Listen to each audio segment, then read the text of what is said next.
Greetings, ladies and metal gents, and welcome to today's edition of Tales from Outer Space, where I take stories from across the internet and read them for your entertainment. This particular story is called The Reaper and the Human, written by FarmWitch4275. We actually captured one of them. I couldn't believe my eyes as I watched the security footage from the safety of my ship on the outskirts of the system. The meeting was being publicly broadcast, but I still had access to the internal security network. One of the benefits of my job. They actually captured one. It looked very pissed, but didn't look like much. No claws, no tentacles, no extra appendages, just a thing. Small. How could it cause so much trouble? How is it possible that this tiny, meat and bone thingy could cause us to lose half the sector? I sat in my seat with curiosity and wondered what in the hell they were doing. They had it wrapped in a few chains, its hands things tightly wrapped around some object while it squirmed as they dragged it along the ground. They were taking it towards the trans-invocation matrix. I wondered why they were doing that, and then I remembered what that room was for.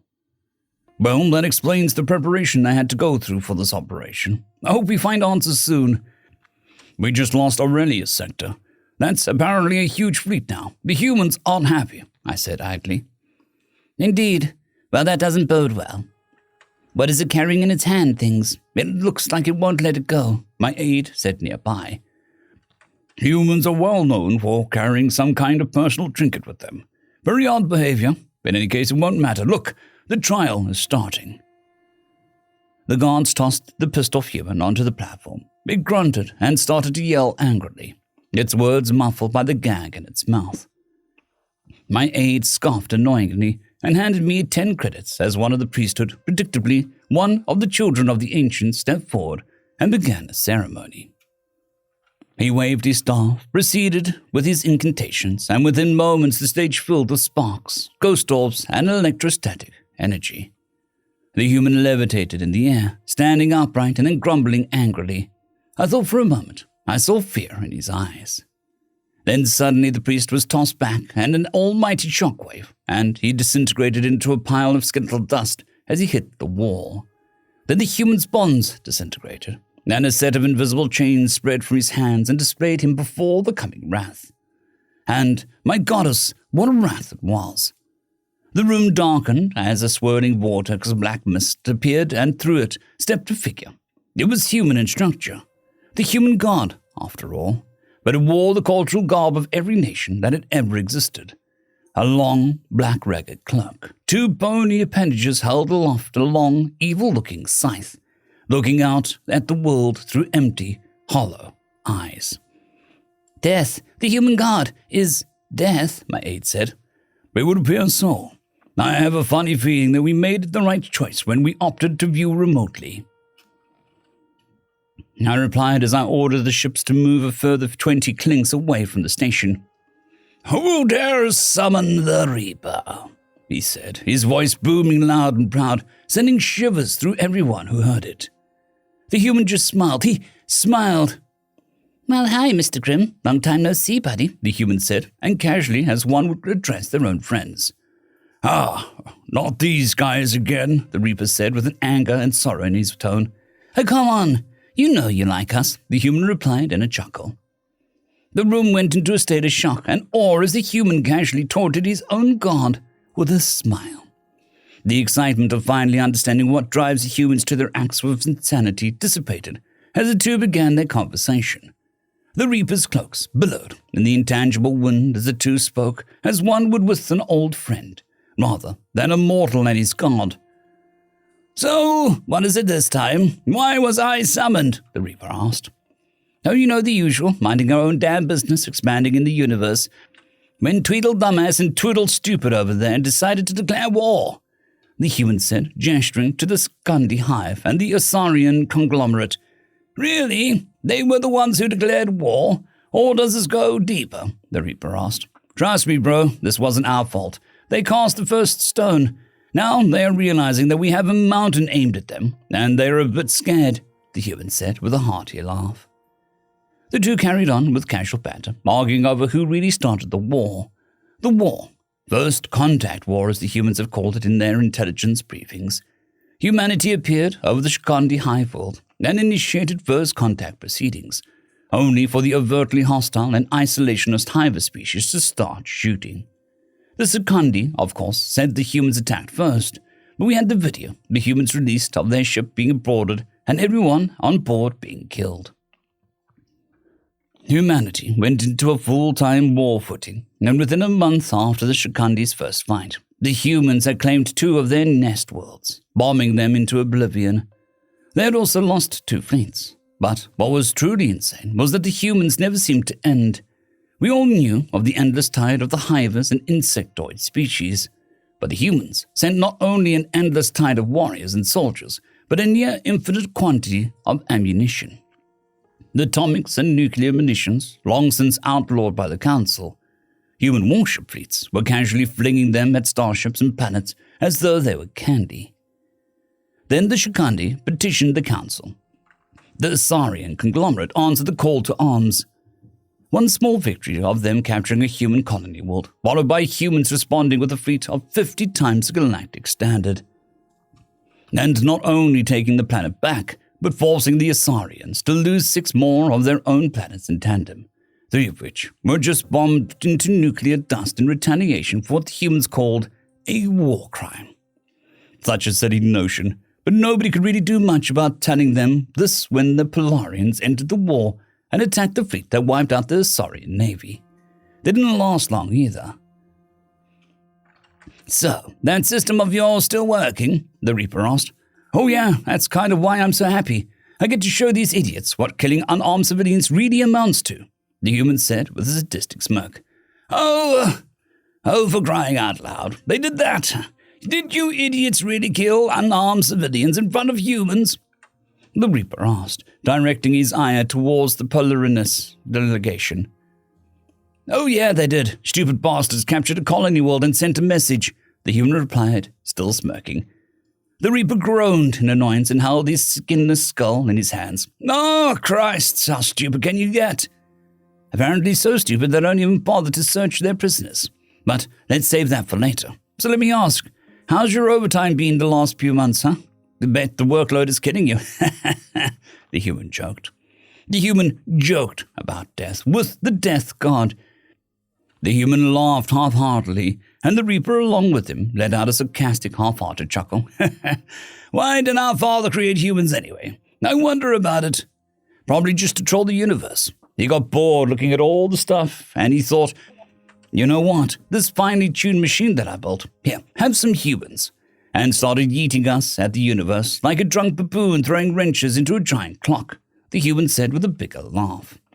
"He was probably high that day. Adam and Eve were nice to know back in the day," the Reaper replied, leaning on his scythe. "I bet they were. Probably because they had nothing to fear from you. We don't either these days, but hell, who cares, right?" the human said, again with a laugh. "So, the elephant in the room time, huh? Nice casual chat, but my hands are tied." "Fair. So, tell me what you plan to do this time. Is it going to be another Arakandi war?" the Reaper asked. One delegate whispered, "Who are the Arakandi?" and Death replied, turning his head to face the noise. "They are the first alien life form that engaged humans. Well, they were. Humanity tried to bring them to the friendship circle. They were the first amongst your galaxy to refuse humanity's hand of friendship. They now rest in the halls of Daedalus for eternity, cursing their every breath. Humans wiped them out. All of them. They had it coming, much like yourselves," the Reaper responded with a bony smirk. "Yeah, Darwin was a jerk, but he did have some good points.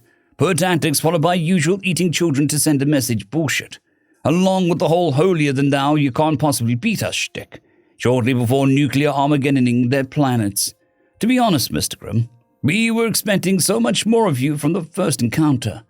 It was a mere trifle compared to when we were first leaving the cradle. Those days were fun," the human said. "Oh yes, those days were, fun, crazy apes. Then you made the resurgence system, and all my business with you creatures practically vanished," the Reaper replied with an angry scowl. "Yeah, must have hurt her. Swimming in souls and bodies, then suddenly it all stops when we invent a respawn from video games. God, that was fun. No limits, no cost, no danger. to face the universe with no care and no consideration. It came in quite handy with the insectoid hive crap. How many times have I been killed now? I can't remember, the human said. 254, the Reaper replied with anger in his tone. Oh, so you have been counting? Of course I've been counting. When you are denied something you are owed, you start counting on it, the Reaper said with an angry wave of his bony hand. No, stop being such a witch, the human yelled in such a way that even the Reaper himself flinched. Your stupid ass still gets a pound of flesh. Failed surgeries, childhood leukemia, cancer, congenital diseases, industrial accidents, you still get what you're owed 100 times over when we could just get that close to finding a cure for something. And then suddenly a lab explodes. Then we lose more of our family members. Your ass is just salty. You can't take more than you already do. Take what you get, witch, the human yelled again, taking everyone around him off guard. You still don't understand the natural order, and I still don't give a feck about the natural order, you idiot. That's why, unlike these idiots, I can in fact ignore you, the human replied angrily. You realize with this respawn thing you are doomed to the same fate as the Greys, right? The idiots who outbred themselves into extinction with genetic modifications to attain perfection. What does that have to do with anything? We are just living a bit longer and facing things a bit farther. We don't want perfection. We just want to live. We aren't the Greys, and we aren't that stupid, the human said. Perhaps I need to look at the system of yours a bit closer. I seem to have some wires crossed. No crap, Sherlock, the human replied with a shrug. But anyway, you have other things to care about right now. Darwin's about to poke his head in and say, hi, dumbass. So I better get on with it then, the human said. Oh dear. What is it now? Some kind of bioweapon or plague you brought with you? And why Darwin specifically? The Reaper asked. Well, firstly, these people are so stupid they don't search their prisoners for hidden items. Secondly, they don't know anything about microfusion bombs. Thirdly, they have no concept of a dead man's switch, the human said, smiling all the while. Oh, well, that explains that then, doesn't it? The Reaper said and shrugged, readying his scythe. Oh, don't be so mad. You're still in business, aren't you? The human laughed at him. I will get you one of these days. One of these days. I am nothing if not patient. You know that, the Reaper replied with a scowl. Oh, we know. But anyway, you need to get ready to do some overtime. You know how this goes. These guys are about to have a very bad day, the human said, twitching his clenched hands.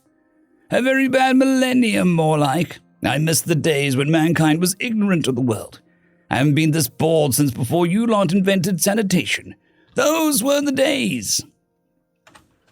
You've had 3 world wars, 1 nuclear apocalypse, and a Martian resurgence movement to keep you occupied. So don't give me that. Besides, you have more to worry about right now, the human said. It was only now I noticed the human was brandishing some kind of buttons in his hand. I traced the buttons, though the footage wasn't of exceptional quality. I noticed wires leading down into his jacket. A strong sense of foreboding and dread suddenly overcame me as I figured out what a dead man switch was.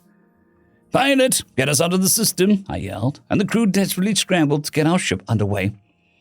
Oh dear, oh well. Back to work, I guess, the Reaper said as he gazed at the people in the room. Yeah, gonna be a busy few weeks for you, but hey, don't let the grind kill you. Get it? I made it funny. The Reaper leaned in and closed the gap between them, breathing right in the human's face. Soon, he said, stern and deep, glaring at the human attempting to stare him down. Over my dead body, the human coldly replied in return with an all-too-satisfied smirk. Well, good to see you again one way or another, old buddy. See you never, the human said. The Reaper took a deep, sorrowful breath and readied his scythe as his image slowly faded away. Well, back to work, I suppose. Pray to your gods, I shall see you all soon. The Reaper's image disappeared. The human dropped to the floor, and before anyone could secure him, his grip on the button was released. The bright light of 1,000 suns suddenly took over the system as a massive explosion erupted. The shockwave from the detonation's energy release, vaporizing the entire station and shattering several ships near it. The shockwave blasted through the void and tore through ships of immense size. We barely escaped the shockwave, but were hit by debris. We carefully limped back home as I hastily scribbled a notice of unconditional surrender to the Terran Union. Death's children were upon us. The end of times had finally come, and its emissary just wiped out the Galactic Council. My crew spent the entire journey home praying to whatever gods they believed in for answers. We only got laughter in response. End of story. I would just like to thank the T5 supporters: Bushmaster 117, Casper Arnholtz, Drexzoon WRE, Elijah Silvercross, Gray, John Carrington, and Severin Cerberus. Thank you very much.